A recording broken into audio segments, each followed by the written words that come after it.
While the US and other Western nations continue to arm Ukraine, it is also being realized that all this military support may prove the adage that the road to hell is paved with good intentions. And that is because of Ukraine's egregious record of being one of the largest arms trafficking markets in Europe. Pictures or stories on social media of how Ukrainian civilians are lining up to grab automatic rifles have no doubt shown their determination and solidarity to fight for their country's sovereignty. But these stories overlook the danger or risk of illegal diversion that comes with issuing weapons with little to no oversight, something that the Ukrainian government does not seem to realize, despite the fact that the diversion of military-grade weapons such as hand grenades, rockets, and landmines has been a profitable business in Ukraine in recent years, giving the country a very bad name in the process. A hub of illicit arms. According to the Global Organized Crime Index, apart from being a source of transit and destination point for human trafficking, Ukraine is one of the largest arms trafficking markets, with a substantial stockpile of weapons, few barriers to accessing arms and millions of small arms and light weapons on the black market. While it has long been a key link in the global arms trade, its role has only intensified since the beginning of the conflict in eastern Ukraine. Most arms are reportedly trafficked domestically, but the illicit arms trade is also linked to criminal arms markets in Russia, Belarus, Moldova, Georgia, and Turkey, as well as countries in the EU and the former Yugoslavia, the index points out. Within Ukraine, the cities of Odesa, Dnipro, Kharkiv, and Kyiv are significant logistical centers for criminal networks.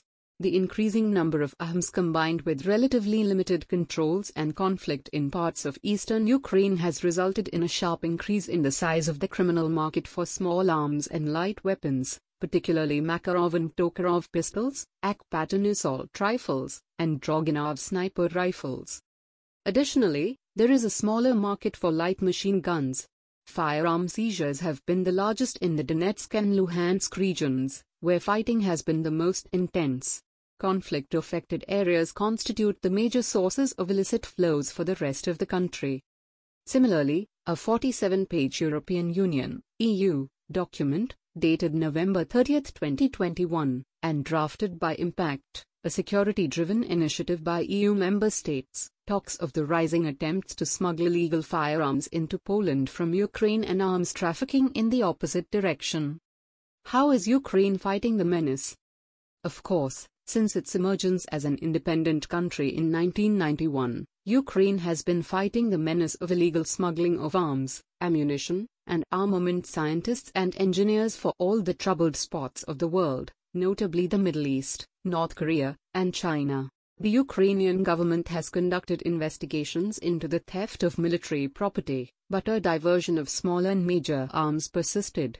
A small arms survey briefing in 2017, for example, found that, of the more than 3 lakh small arms that disappeared from Ukraine from 2013 to 2015, only about 13% were ever recovered. In fact, on December 27, 2021, the United Nations Office on Drugs and Crime, UNODC, through its Global Firearms Program, GFP, organized a workshop with representatives from Ukrainian law enforcement, prosecutorial and security services, and criminal justice practitioners from Romania, Slovakia, Georgia, Spain, the United Kingdom, and France, among others. The overall objective of the event was to contribute to a more effective criminal justice response to illicit firearms trafficking and organized crime and facilitate the implementation of the Organized Crime Convention and its supplementary firearms protocol in Ukraine. Here, the Security Service of Ukraine outlined in their presentation the investigations carried out on countering firearms trafficking. Several cases were presented, which have involved organized criminal groups engaged in importing illicit firearms and their parts into Ukraine. The Prosecutor General's Office of Ukraine also provided an extensive analysis of the firearms cases and the indicted perpetrators by presenting the details of 10 cases. But then, that does not overlook the fact that beset by a culture of corruption and struggling to end the conflict in the East, Kyiv is ill-equipped to handle the problem, argues Mark Galliotti, a professor of global affairs at New York University. The depressing truth is that although the Ukrainian government has begun enacting new laws to address corruption and smuggling, at present, the country's ports, airports, and borders are under control, he points out. The country has been a smuggling hub for illicit commodities of all kinds, from drugs and guns to people and counterfeit, too long for this easily to be addressed. Massive military aid. The U.S. will provide another $275 million military aid package for Ukraine, National Security Council Coordinator for Strategic Communications John Kirby confirmed.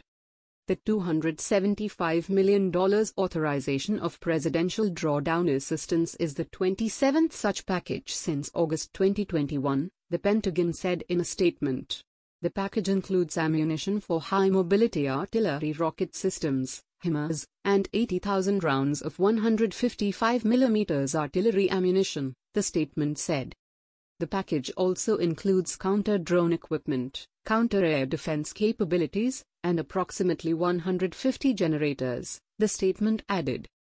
The United States has committed a whopping $22 billion in security assistance to Ukraine since the start of the Biden administration and will continue to meet its evolving battlefield requirements, according to the statement. All this, however, does not hide the unpalatable truth that the Ukrainian system, overwhelmed with donations and under massive pressure to deploy them as quickly as possible against the invading Russian army, does not have the resources to keep weapons from diverting into the existing illicit arms trade.